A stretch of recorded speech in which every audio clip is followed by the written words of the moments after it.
Good morning, good morning, good morning, everybody. It is Marketplace Monday. I am Pastor Nick. I am excited to be with you guys this morning. I hope you're excited. I hope you woke up and talked to the Lord. If you remember yesterday's message, I hope you're praying and hearing from God. Today is Marketplace Monday. Today, I want to talk about the one subject that I have been asked over and over and over and over and over to cover. I think I've been asked this maybe more times than any subject. I don't know why I haven't covered it, but I'm going to cover it today. Knowing when it's time to move on in your job and your career, knowing when it's time to move on. So I want to give you my life quote, if you will, my wisdom quote starting out, because I want that to be the centerpiece of this entire conversation today. And that is, don't let your frustration make the decision your faith should be making. Write that down right out of the gate this morning. Don't let your frustrations make the decision your faith should be making, especially when it comes to your career. So welcome to Marketplace Monday. This is going to be our weekly dose of faith and strategy for navigating the workplace. We need to navigate that workplace, especially in today's environment, with wisdom, with excellence, and with power. And today what I want to talk about is, how do you know when it's time to leave your job, when it's time to leave your career, when is the right time? How do you do it? All of those things. So, a lot of you have been sitting around in a place or in a job or in a career that no longer values you, right? You're faithful, but you no longer are fruitful, right? You're putting it in, but you're kind of not getting it out, right? Others of you are just restless, and you're not sure if that's a sign to move on or just a moment to be mature, right? I think a lot of people, when they're thinking it's time to move on from their job, they're really being just immature. They're not getting pat on the head the way they want. They have a lot of insecurities that are now no longer being met. So now they get, to this moment where they think it's time to move on, and it's really a time to be mature. So today what we want to do is we want to explore the balance between staying planted and knowing when God is shifting you. Today, we want to talk about the balance between staying planted and knowing when God is trying to shift you. Amen. So I want to go over some points today that are going to help you out with this. I want you to listen today, if you can, with spiritual ears.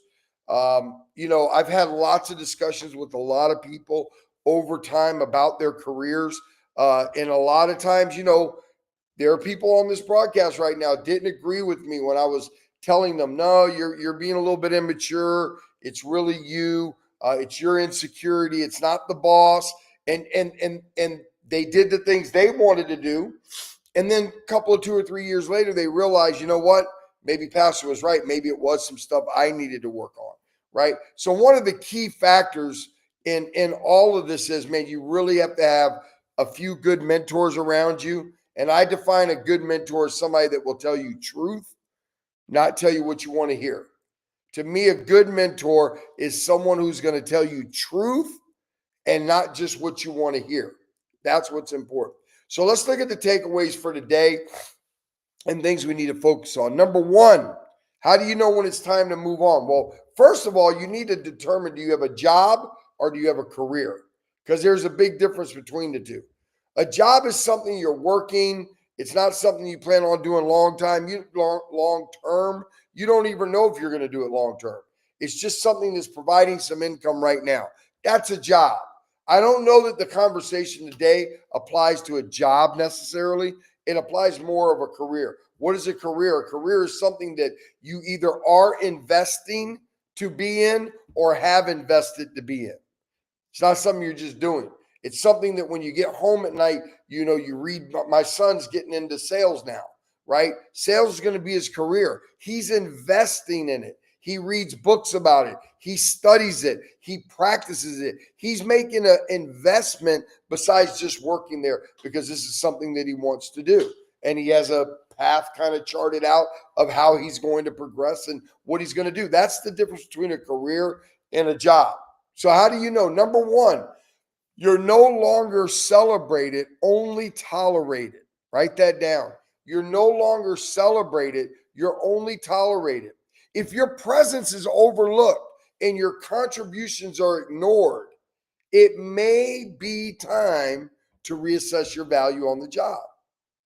If your presence is overlooked and your contributions are being ignored, it may be time to reassess your value on the job. What do you mean? Let's say at least once or twice a year, the boss, your head of your department, head of another department would meet with you and they were interested in your feedback. They were interested in your input. They were interested in what you had to say. And then all of a sudden, a year goes by, 2 years go by.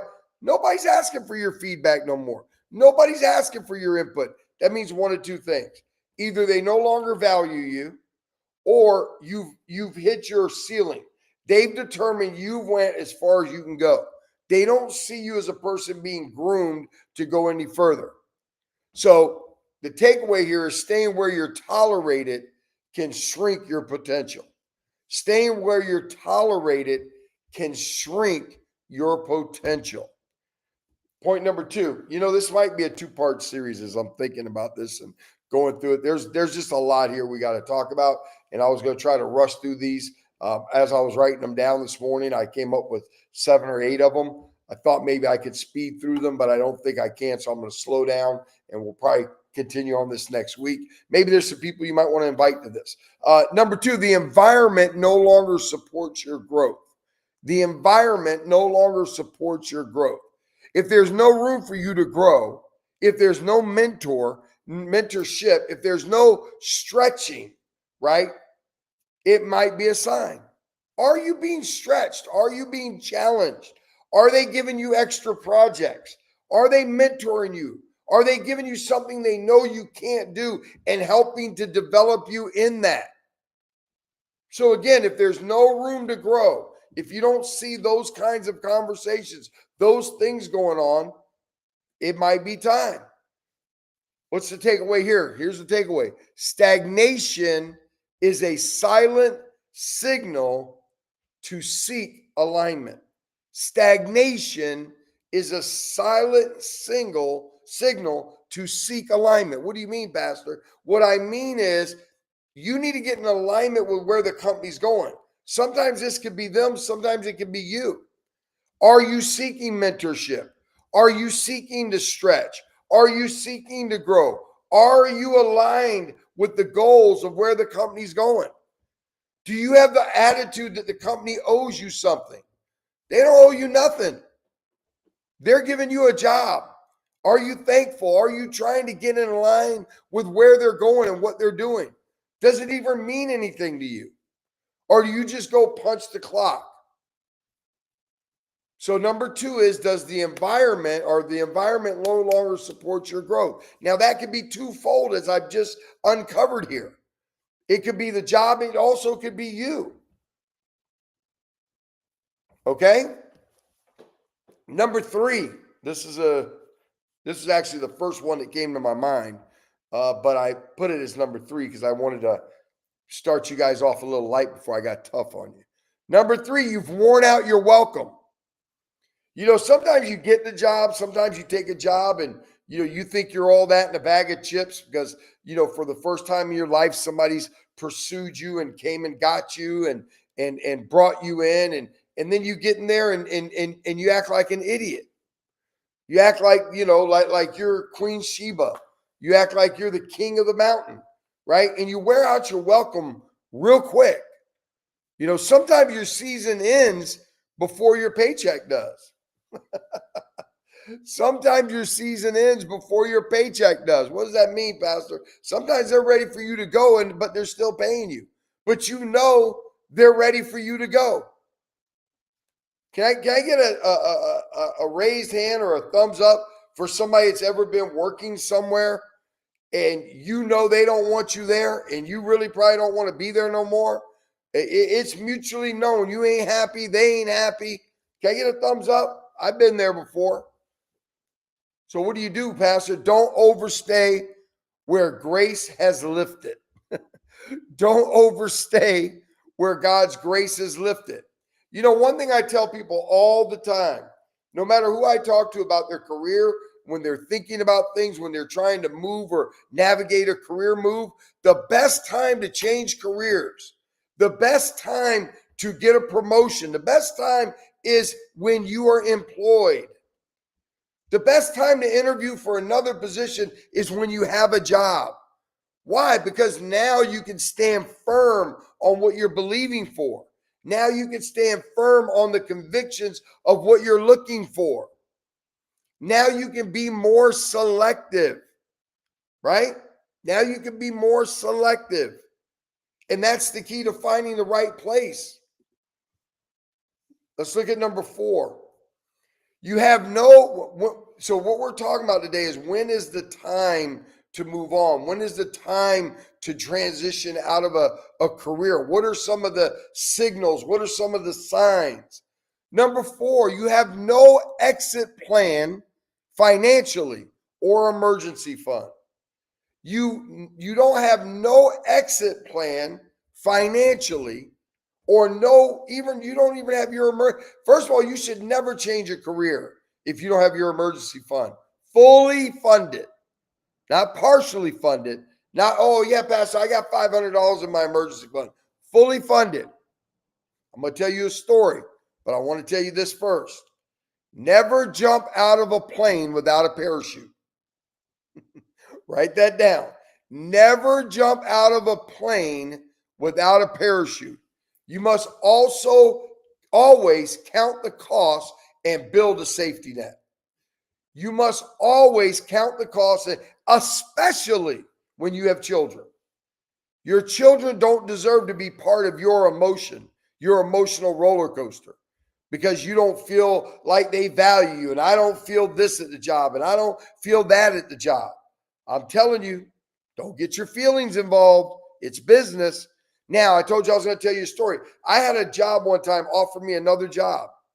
I was going to go from making $65,000 a year base salary to $95,000. How many of y'all know that's a significant jump?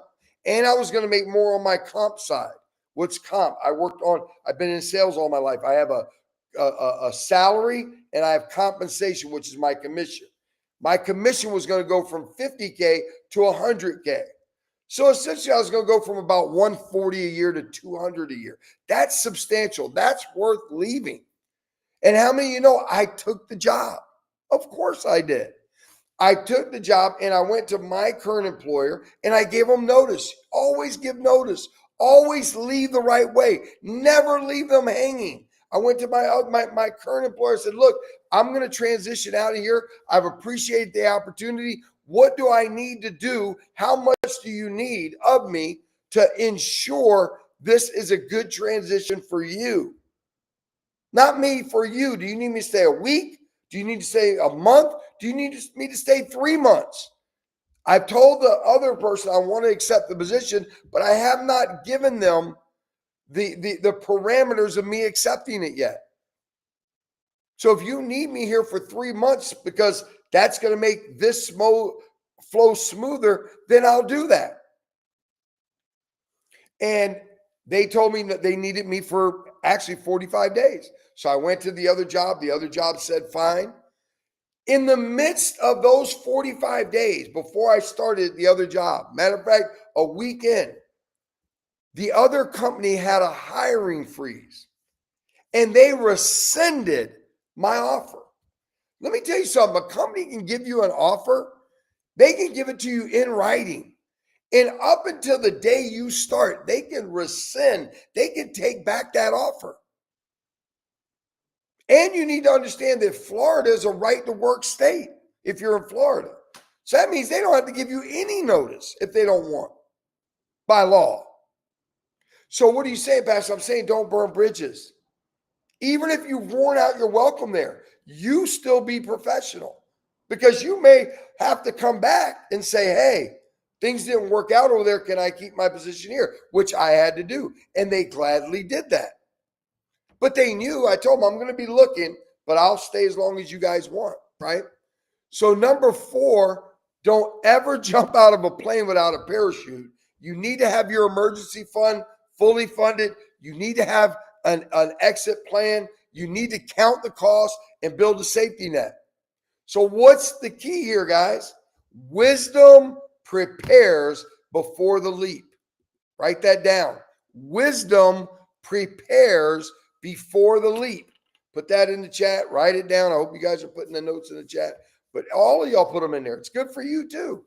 Write them down. Amen. So listen, this covers today's show. I have 4 or 5 more of these I want to go over. So that's why I didn't want to rush through it today. I want to talk through this.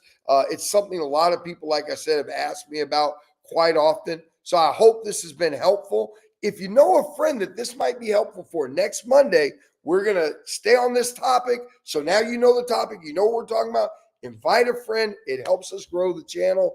Like, share, all those things. That helps us with the channel. The channel is growing every day. It's really, really doing well. So we're thankful for all that you guys are doing and being faithful. I hope this is bringing wisdom to you. I hope it's bringing additional income to you. And I hope it's bringing increase to you.